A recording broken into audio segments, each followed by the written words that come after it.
প্রিয়াঙ্কা দুধে আলতার থালায় পা দিতেই পুরো বাড়ি অন্ধকার হয়ে যায়। আর সেইটা দেখেই পিসি ঠাম্মি ঠাম্মি সকলেই হাহা করে হাসতে থাকে। এ যেন আনন্দ উল্লাসের হাসি। ঠাম্মি তখন পূর্ণিমাকে বলে, এইবার বুঝলে তো কে ঘরের লক্ষ্মী আর কে অলক্ষ্মী। তোমার ঘরের লক্ষ্মী তোমার সোনা বউ দুধে আলতার থালায় পা দিতেই কারেন্ট চলে গেল। এই বলেই সকলে হাসতে থাকে। মহারাজ ঠাম্মির সামনে এসে বলে, ঠাম্মি তুমি তো এমন ছিলে না, তুমি তো কখনো অন্যের কষ্ট দেখে হাসতে না, তবে কেন তুমি এমন বদলে যাচ্ছ ঠাম্মি?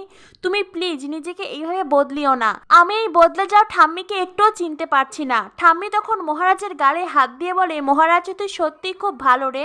এরপরে মহারাজ প্রিয়াঙ্কার সামনে গিয়ে বলে, তুমি কেন চিন্তা করো না প্রিয়াঙ্কা বৌদি, আমি দেখছি হয়তোবা ফিউজ কেটে গেছে। আমি যাওয়ার আগে অবশ্যই মিটারটা চেক করে যাচ্ছি, আর আমি ফেরার সময় পূজাকে নিয়েই ফিরবো। এই বলে মহারাজ বেরিয়ে যায়। মহারাজের বন্ধুরা শিবও বাড়ি থেকে বেরিয়ে যায়। এদিকে পূজার চোখ দিয়ে অঝরে জল ঝরছে।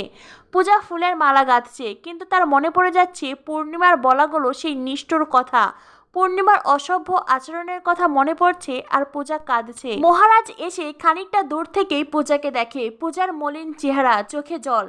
পূজা মালা গাঁথতে গাঁথতে পূজার হাতে সুই ফুটে যায়, আর পূজা তখন আ বলে ওঠে। পূজার হাত দিয়ে রক্ত বের হয়। মহারাজ ছুটে এসে পূজার আঙ্গুল নিজের মুখে দিয়ে রক্ত বন্ধ করার চেষ্টা করে, আর তখনই পূজার যেন চোখ থেকে কান্নার জল হারিয়ে যায়।